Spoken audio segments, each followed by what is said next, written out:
அழகான வீடியோ தாங்க வந்திருக்கு. வீடியோ வந்து சூப்பராக இருந்துச்சு அப்படின்னு தாங்க சொல்லணும். அதாவது நைட் நேரத்தில் நம்ம வீரா மாறன் 2 பேருமே வந்து கட்டி பிடிச்சிட்டு தூங்குறாங்க அப்படின்னு தாங்க சொல்லணும். அது மட்டும் இல்லாமல் நம்ம வள்ளியோட லவ்வரை வந்து கிராமத்தில் வந்து காட்டியிருக்காங்க அப்படின்னு தாங்க சொல்லணும். அதெல்லாம் பார்க்குறப்போ சேனலை மட்டும் மறக்காமல் லைக் அண்ட் சப்ஸ்கிரைப் மட்டும் பண்ணிடுங்க. ஃபஸ்ட்டு எடுத்தோடனே வந்து ஊர்க்காரங்கெல்லாம் என்னப்பா இன்னும் ராமச்சந்திரன் உங்கள் ஃபேமிலி வரலையா அப்படின்னு சொல்லிட்டு வெயிட் பண்ணிக்கிட்டு இருக்காங்க. டக்குன்னு பார்த்தா கார் வருது. இந்த வந்துட்டாங்கல்ல அப்படிங்கிற மாதிரி சொல்லிட்டு வீட்டு சாவியை வந்து அவங்க கொடுத்துட்டு போகிறாங்க.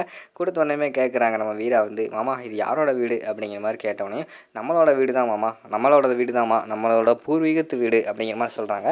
அப்படியா மாமா, ஆனால் இங்கே ஆள் யாருமே இல்லையோ அப்படிங்கிற மாதிரி சொல்கிறாங்க. ஆமாம்மா, சின்ன வயசில் ஒரு கூரை மட்டும்தான் இருந்துச்சு. அதுக்கடுத்து பார்த்துக்கிட்டோம்னா நம்ம எங்ககிட்ட இருக்கிற காசெல்லாம் போட்டு ஒரு வீடு கட்டினோம். அதனால் அந்த வீட்டை வந்து விற்கிறது இல்லை, இங்கே இருக்கிறவங்கள சொல்லி பராமரிக்க சொல்லிக்கிட்டு இருக்கோமா அப்படிங்கிற மாதிரி சொல்கிறாங்க.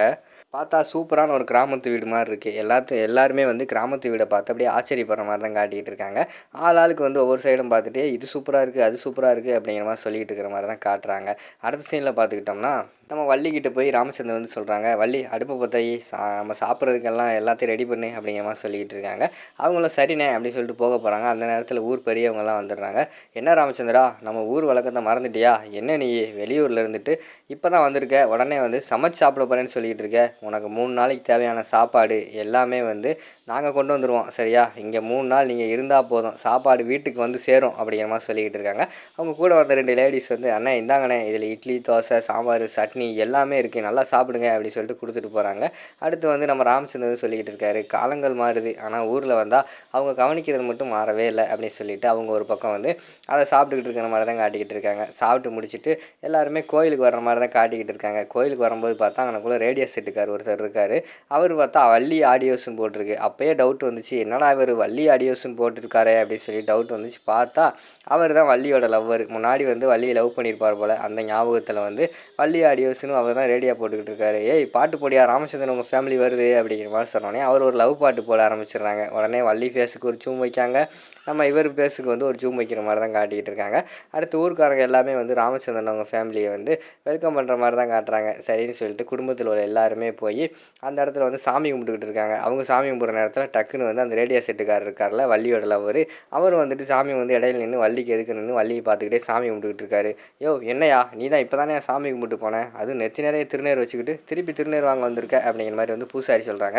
என்ன பூசாரி, திருநீர் திருப்பி தந்தால் குறைஞ்சா போயிடுவீங்க, அதெல்லாம் சாமி ஒன்றும் செய்யாது, நீங்கள் கொடுங்க அப்படின்னு சொல்லிட்டு வள்ளி அந்த இடத்துல வந்து அவர் சைட் அடிச்சுட்டு போகிற மாதிரி தான் காட்டிக்கிட்டு இருக்காங்க. இந்த பக்கம் பார்த்தா டக்குன்னு வந்து ஒரு டெரரான பிஜிஎம் போடுறாங்க. யாருன்னு பார்த்தா அரவிந்த் அவங்க ஃபேமிலி வர்ற மாதிரி தான் காட்டிக்கிட்டு இருக்காங்க.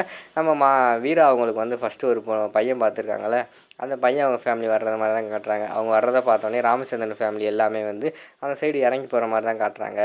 அடுத்து நைட்டு வீட்டில் தான் காட்டிக்கிட்டு இருக்காங்க. வீட்டில் பார்த்தா மாறன் வந்து வெளியில் வந்து ஒரு வயர் கட்டில் கிடக்கு, அதில் குதிச்சு விளாண்டுக்கிட்டு இருக்காரு. டே என்னடா பண்ணிக்கிட்டு இருக்க அப்படின்னு சொல்லிட்டு ராகவன் வந்து கேட்குறாங்க. டே இல்லைடா, 2 பேர் படுக்க போகிறோம்ல, அதான் கட்டில் தாங்குமான்னு பார்த்துக்கிட்டு இருக்கேன் அப்படிங்கிற மாதிரி சொல்லிக்கிட்டு இருக்காங்க. டேய் அதெல்லாம் தாங்குண்டா அப்படின்னு சொல்லிட்டு ராகவன் சொல்லிக்கிட்டு இருக்காரு. அப்போ வந்து ராமச்சந்திரன் வராரு. அண்ணே உங்களுக்கு அந்த இருக்கு நான் கட்டில் அப்படிங்கிற மாதிரி சொன்னோன்னே, ஆமாம் வள்ளி, இந்த கட்டில் படுத்து ரொம்ப நாள் ஆச்சு, என்ன இருந்தாலும் நம்ம விலை உயர்ந்த கட்டில் படித்தாலும் இந்த கட்டில் படுத்தோம்னா உடனே அப்படி தூக்கம் வரும் அப்படின்னு சொல்லிட்டு போய் படுத்த வரும் தூங்க ஆரம்பிச்சிடுறாரு. அடுத்து நம்ம வீரா வந்து பார்க்காங்க, இந்த கட்டிலையா, அது சின்ன கட்டில் 2 பேர் தூங்க முடியாது, வள்ளியம்மா நான் உங்கள் கூட உள்ளே வந்து தூங்குறேன் அப்படிங்கிற மாதிரி சொல்கிறாங்க. ஏ வீரா, இங்கே நீ வெளியில் தான் தூங்கணும், ஊருக்காரங்க என்ன நினைப்பாங்க, கல்யாணம் முடிஞ்சது பையன் வெளியில் தூங்கி பொண்ணு வந்து உள்ளே தூங்கினா என்ன நினைப்பாங்க, நீ இங்கே தான் தூங்கணும் அப்படிங்கிற மாதிரி சொல்லிடுறாங்க. அடுத்து பார்த்தா கண்மணியும் ராகவனும் வா நம்ம அங்கே போய் தூங்கணும்னு சொல்லிட்டு அவங்க ஒரு வயர் கட்டில், அதை பார்த்தோன்னே ஃபஸ்ட்டு பார்த்துக்கிட்டு நம்ம கண்மணி வந்து சொல்கிறாங்க, என்னங்க சின்ன கட்டில் இருக்குது அப்படிங்கிற மாதிரி சொன்னோடனே, சரி நான் வேணால் திண்ணையில் படுத்துக்கிறவா அப்படிங்கிற மாதிரி கேட்காங்க. அதெல்லாம் ஒன்றும் வேண்டாங்க, இங்கேயே படுங்க அப்படின்னு சொல்லிட்டு அவங்க தூங்கிடுறாங்க. இங்கிட்டு பார்த்தா நம்ம வீரா வந்து இங்கே பாரு, காலு கையெல்லாம் மேலே போடக்கூடாது பார்த்துக்கோ அப்படின்னு சொல்லிட்டு படுத்துருக்காங்க. கொஞ்ச நேரம் கழித்து பார்த்தா நம்ம வீராவே மாறன் மேலே வந்து கையையும் காலையும் போட்டு தூங்குற மாதிரி காட்டிக்கிட்டு இருக்காங்க. அதை வந்து நம்ம மாறன் பார்த்து ரசிச்சுக்கிட்டு இருக்காங்க. அதுக்கடுத்து காலையில் விடிஞ்சிருது. ஏய் திருவிழா எல்லாம் ஆரம்பிச்சோண்டா, எல்லாருமே சீக்கிரமாக எழுந்திரிச்சு குளிங்கடா அப்படிங்கிற மாதிரி சொல்லிட்டு அவங்கள வீட்டுக்கு பின்னாடி வந்து ஒரு கிணறு இருக்குது, அதில் வந்து தண்ணி இறைக்கிற மாதிரி தான் காட்டிக்கிட்டு இருக்காங்க. அப்போ வந்து நம்ம மாறன் வந்து ஒரு பிளான் போடுறாங்க, கீழே வந்து சோப்பை போடுவோம், கண்டிப்பாக வந்து வீரா வலிக்கு விழுவா, நம்ம தாங்கி பிடிப்போம் அப்படின்னு சொல்லிட்டு அவர் சோப்பை போடுறாங்க. பார்த்தா வீரா வந்து கண்டுபிடிச்சிடுறாங்க, இங்கேயா சோப்பை போடுற அப்படின்னு சொல்லிட்டு சோப்பை தட்டி விட்டுட்டு அவங்க வந்து போயிடுறாங்க. ஐயையோ நம்ம பிளான் எல்லாம் மட்டமாக போச்சே அப்படின்னு சொல்லிட்டு யோசிச்சுட்டு இருக்காங்க. அதுக்கடுத்து கொஞ்ச நேரம் கழிச்சு பார்த்தா நம்ம மாறனே அந்த இதில் வலிக்கு கீழே விழுகிற மாதிரி தான் காட்டிக்கிட்டு இருக்காங்க. மாறனை கடைசியில் வந்து வீரா தாங்கி பிடிக்கிற மாதிரி ஆயிடுச்சு. இங்கிட்டு பார்த்தா நம்ம கண்மணி சோப்பில் வலிக்கு விழுந்துடுறாங்க. அதை பார்த்தா ராகவன் வந்து தாங்கி பிடிச்சாங்க. டேய் நம்ம ஒன்று நினச்சா அதுவும் நடக்குதுடா அப்படின்னு சொல்லிட்டு அந்த இடத்துல வந்து மாறன் ரொம்ப ஃபீல் பண்ணுற மாதிரி தான் காட்டிக்கிட்டு இருக்காங்க. அதோட பார்த்துக்கிட்டிங்கன்னா நாளைக்கான எபிசோடு வந்து முடிச்சிடுறாங்க.